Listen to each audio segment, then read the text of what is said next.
Carl Jung once said, "The meeting of two personalities is like the contact of two chemical substances. If there is any reaction, both are transformed." But modern relationships often feel more like performance than transformation. Beneath the surface-level compatibility and clever banter lies a deeper psychological misalignment. We are not merely navigating a dating crisis, we are confronting a crisis of the self. For Jung, love was never about the other person alone. It was a mirror for our soul's condition, a magnifying glass held up to the unconscious, exposing the wounds we conceal, the shadows we disown, and the forgotten fragments of who we once were. What if the people we're drawn to, especially the ones who challenge or confuse us, aren't mistakes, but messengers?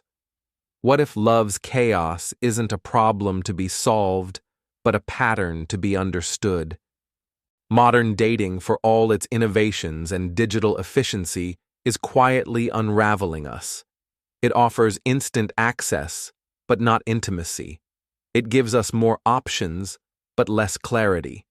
Why? Because the problem is not in the technology, it's in the psyche.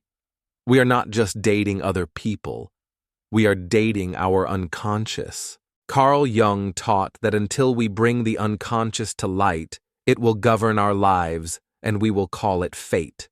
Nowhere is this more visible than in our romantic choices. When a relationship goes wrong, we often ask, "What's wrong with them?" But rarely do we stop to ask, "What part of me chose this?" This is not a matter of blame, it is a matter of awareness. Jung believed every connection we form is a projection of our inner landscape. That person who ignites your passion and then disappears, that's not just a bad partner. They might be the external image of your own unacknowledged chaos. That partner who seems cold, withholding, emotionally distant. They could be reflecting your own fear of intimacy, wearing a face that makes the lesson impossible to ignore. We are not as free in love as we think. Our past, our wounds, our cultural conditioning, all of it plays out in the theater of romance. And the roles we assign to others are rarely neutral. Jung called this the shadow, the parts of ourselves we repress, deny, or are too ashamed to claim. We bury them, but they don't disappear. Instead, they seek expression through the people we are drawn to. Have you ever noticed how magnetic dysfunction can feel? How the very people who are wrong for us still captivate us? That isn't random, it's resonance. Your psyche recognizes in them an echo of something unresolved. You may think you're seeking love, but in truth, you might be seeking reconciliation with the parts of yourself you have disowned. Jung warned us not to underestimate the shadow. It's not only darkness, it's power, creativity, raw emotion, the truth beneath the mask. In the realm of relationships, the shadow may manifest as self-betrayal, codependency, or attraction to chaos. It's not that you love the drama. It's that the drama carries meaning. It is symbolic communication from your unconscious saying, "This is where the wound is." To evolve, we must first look, not at the other, but inward.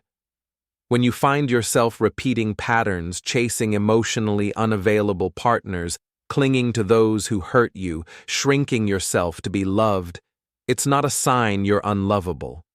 It's a sign that your inner narrative is stuck. You are playing out a script written long ago, likely in childhood, and reinforced by every heartbreak since. We must understand that the psyche seeks wholeness, and sometimes it will drag us into relationships that expose our fractures.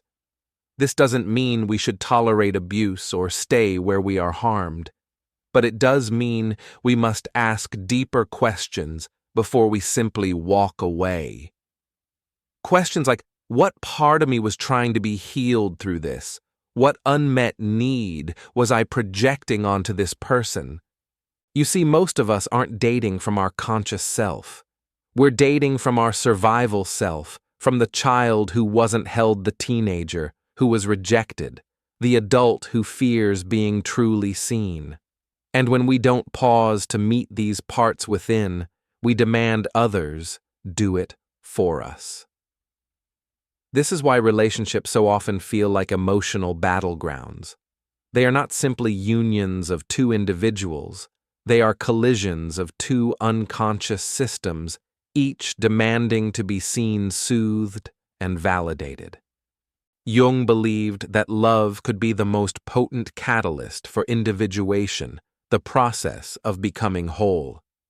But only if we are willing to see the mirror clearly. Your lover is not just your companion, they are your reflection. What you admire in them may be your own untapped potential. What you resent may be a trait you've rejected in yourself. So how do we break free from this unconscious loop? We begin by slowing down. Not every spark is destiny. Not every ache is love.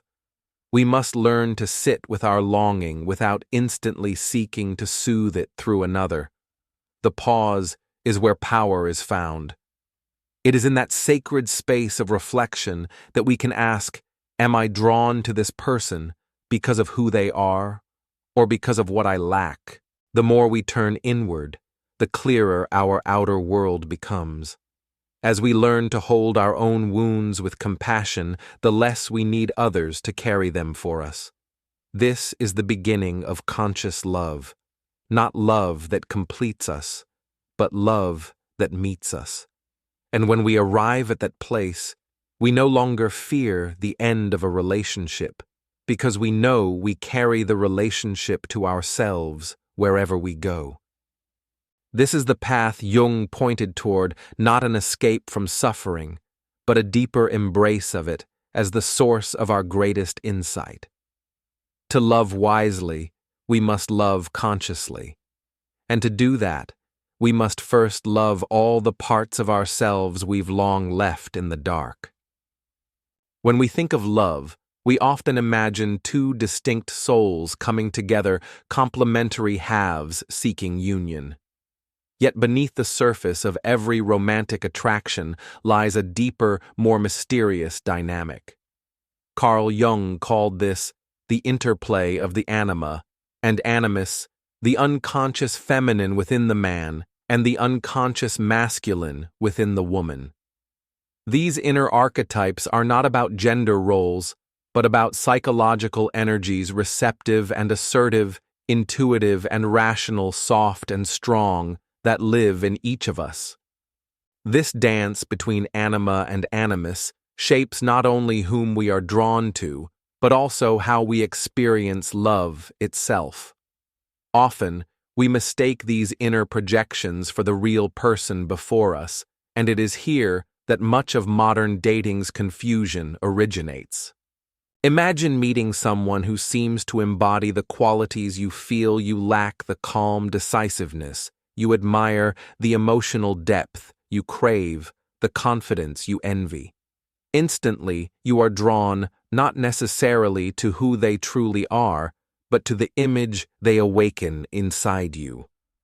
This image is your animus, or anima, calling out from the depths of your psyche.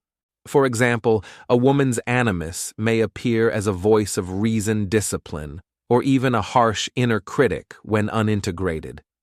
She may then find herself attracted to men who seem coldly rational or perfectionistic, qualities that mirror her own inner struggles with self-doubt and control. Similarly, a man's anima might express as emotional intuition or creativity, but when wounded may lead him to seek partners who are unpredictable or idealized figures, reflecting the parts of himself he has neglected or repressed. Why do we do this? Because until we consciously integrate these archetypes, they live in the shadows and we project them outward. We see not the person, but the echo of our own inner imbalances. The intense chemistry, the spark often masks this unconscious exchange. But this illusion is fragile. Eventually, the mask slips. The partner reveals their true imperfect humanity. And when reality confronts fantasy, the attraction falters. We are left heartbroken, confused, disoriented, as though we have lost a part of ourselves. Jung's insight here is profound. The pain we feel in these moments is not just about loss. It is the psyche signaling that the projection has failed and integration is needed. The person we loved was never really the one. The one we must meet is the shadow within our unclaimed anima or animus. This is why many relationships feel like emotional roller coasters. They are not simply about two flawed people failing to connect, but about two incomplete selves trying to find wholeness through each other. We seek completion outside because we have not yet found it inside. What if instead of chasing idealized partners, we turned inward? What if we embraced our own inner masculine and feminine balancing strength with softness, logic, with intuition, action, with receptivity? This is the process Jung called individuation, the lifelong journey towards psychological wholeness. Individuation asks us to face what we have denied in ourselves, to acknowledge the animus or anima within, and to make conscious what has been unconscious. When a man integrates his anima, he can express emotional depth without fear of judgment. When a woman embraces her animus, she can embody her inner authority and voice without self-sabotage. And only then do we stop projecting these energies onto others. This shift transforms relationships entirely. Attraction becomes recognition, an encounter with another whole person, rather than a fragmented reflection. We no longer look for someone to complete us, but for someone who complements our conscious self. Of course, this path is not easy. It requires courage to confront parts of ourselves we have long avoided. It means holding space for our own contradictions, the wild and the tame, the light and the dark. But this inner work creates fertile ground for authentic connection. To cultivate this awareness, Jung would invite you to engage in reflective practices, meditation on your inner masculine and feminine journaling dialogues with your shadow, or simply observing your emotional reactions without judgment. Ask yourself, when I feel most drawn to someone, what qualities am I unconsciously projecting? Am I truly seeing this person, or am I chasing a part of myself I have neglected? Where in myself do I resist integration? By bringing these questions into the light, you begin to dissolve illusions and build relationships on a foundation of truth. In time, as you embody your anima or animus consciously, you attract partners who do the same. The relationship evolves from a desperate search for wholeness into a shared celebration of it. This is the promise of Jung's teaching on anima and animus, not just that love becomes easier, but that it becomes deeper, richer, and more transformative. So the next time you feel irresistibly drawn or mysteriously repelled, pause and listen. Behind the surface, attraction lies a conversation with your own soul waiting to be heard, integrated, and ultimately freed. This inner dance of masculine and feminine energies is the sacred rhythm that, once embraced, can heal the fractures within us and between us. And that is where true love begins. Human beings are drawn toward love not only by desire, but by an unconscious longing for healing.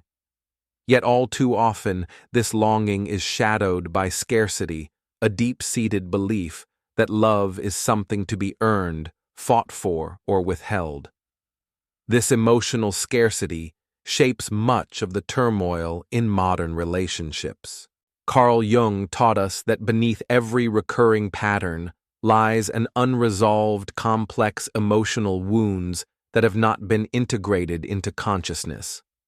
These complexes act like magnets, pulling us towards situations and people that reenact old dramas.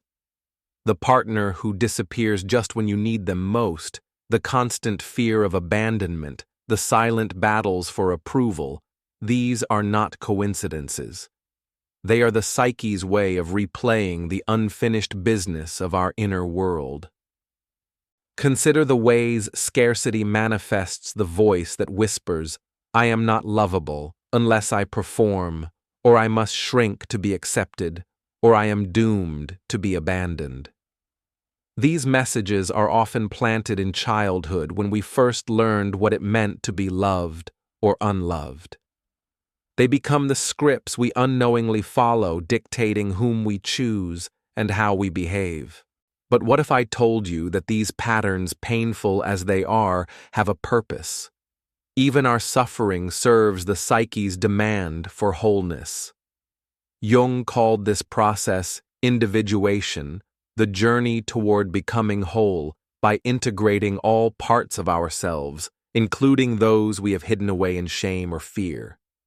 This means your repeated heartbreaks and relational struggles are not signs of failure, but invitations to deeper self-awareness. The partner who triggers your insecurities, the dynamics that feel toxic, the silent screams within your loneliness, all are reflections of a call to healing. Breaking free from these unconscious loops requires radical honesty with oneself. Ask, what part of me benefits from repeating this pattern? What fear am I avoiding by staying stuck? Often the answer reveals a paradox. While pain feels unbearable, it also offers familiarity and a false sense of control. Change means venturing into the unknown, risking vulnerability without guarantees. Jung insisted that the unconscious will continue to direct our lives until made conscious. This includes the unconscious narratives that govern our relationships. To shift the cycle, we must bring these stories to light. Begin by recognizing the red flags within yourself. Do you test your partner's love by provoking conflict? Do you suppress your true feelings to avoid rejection? Do you confuse intensity with intimacy, mistaking chaos for connection? These behaviors, though unconscious, sabotage genuine closeness. Individuation asks you to embrace these shadows, not to shame or reject them, but to welcome them as parts of you yearning for acknowledgement. The angry child, the fearful lover, the craving soul all deserve to be seen and heard. When you begin this inner work, relationships transform. You stop projecting your unmet needs onto others and start carrying your own unconscious. This shift reduces the need to prove your worth through performance or endurance. The freedom that arises is profound. You no longer attract partners to fill voids, but engage with them from a place of self-possession. Conflicts become opportunities for growth, not threats to survival. Yet the journey is not linear. Healing is often messy and non-linear. You may find old wounds reopening, fears resurfacing. This is not regression, but the psyche's way of reorganizing itself toward integration. Jung urged us to approach this process with compassion. The parts of you that resist change do so because they once protected you. Your inner critic, your avoidant tendencies, your self-doubt. They are not enemies, but guardians of survival strategies. True individuation balances this compassion with courage. It invites you to hold your chaos without judgment, to face your fears without fleeing. And in doing so, you cultivate an inner wholeness that no external relationship can provide. From this wholeness springs the possibility of authentic connection. Love becomes less about dependency and more about mutual recognition. You meet others not as projections or saviors, but as fellow travelers on the path towards self-realization. So if you find yourself trapped in cycles of emotional scarcity and heartbreak, remember, these are signposts on the way, not dead ends. The pain you feel is a messenger calling you to consciousness. Ask yourself, what have I been running from? What parts of me have I left unacknowledged? When you answer these questions with honesty, the chains begin to loosen. And when you embrace your own complexity, you become a beacon for relationships that honor your true self. This is the heart of Jung's teaching. Love is not simply found, it is grown from the soil of our own becoming. As we move deeper into the journey of understanding love through the lens of Carl Jung's psychology, we arrive at a crucial turning point, transforming unconscious projection into conscious presence. It is here that the alchemy of relationships begins, where shadows are befriended and connection transcends illusion. Jung observed that most of us spend much of our relational lives projecting, casting our unmet needs, fears, and desires onto others, expecting them to fulfill roles scripted by our unconscious. This projection can create intense attraction, but it also breeds disappointment. When the person before us inevitably reveals their authentic, imperfect self, the fantasy dissolves and disillusionment follows. The transformative work lies in withdrawal of projection. This does not mean withdrawing love or interest, but rather reclaiming the parts of ourselves we have scattered onto others. It means recognizing that the qualities we seek externally, the safety, the passion, the understanding are already present within awaiting conscious integration. To move toward conscious relationships, Jung invites us to cultivate self-awareness with intentional practices. One such practice is the mirror meeting, where you look into your own eyes without judgment and ask, what am I truly afraid to see in myself? This act of witnessing your own reflection without defense is the first step toward owning your shadow. Following this, engaging in shadow dialogue, writing, or speaking directly to the hidden aspects of your psyche can illuminate the unconscious scripts driving your relational patterns. When you listen deeply to these parts, you acknowledge their presence not as enemies, but as messengers. Another vital step is the conscious archetype invocation. Visualize your inner masculine or feminine energy standing before you. Instead of summoning something foreign, you are inviting home the abandoned aspects of your soul. Ask yourself, which parts have I denied in the name of love? This process reconnects you with your wholeness. Finally, make a reclamation statement. Affirm aloud that you no longer seek externally what you already are. This declaration grounds your intention to meet love from your center, not your wounds. Why is this so powerful? Because when you stop using others as mirrors for your unconscious relationships, shift from desperate attempts at completion to joyful exchanges between two whole beings. You begin to attract partners who reflect your readiness, not your need. In this state, love is less about control or performance, and more about presence, being fully yourself, and inviting another to do the same. You engage not to fix or be fixed, but to witness and be witnessed. This conscious presence transforms conflict into growth. Difficult moments become invitations to explore your inner landscape, rather than triggers for fear or withdrawal. You hold your own chaos with compassion and invite your partner to do likewise, creating a sacred space where both can evolve. Importantly, this does not mean relationships become perfect or free from challenge. Rather, imperfection is embraced as part of wholeness. The dance of connection continues, but now it is grounded in awareness. Jung's vision of love is ultimately about individuation, lived in relationship, a dynamic process where two souls reflect challenge and support each other's journey toward self-realization. If you take this path, you will discover that love is not a solution to loneliness, but an expression of your already complete being. The fears that once dictated your choices lose their grip. You stop chasing love as a lifeline and allow it to come as a reflection.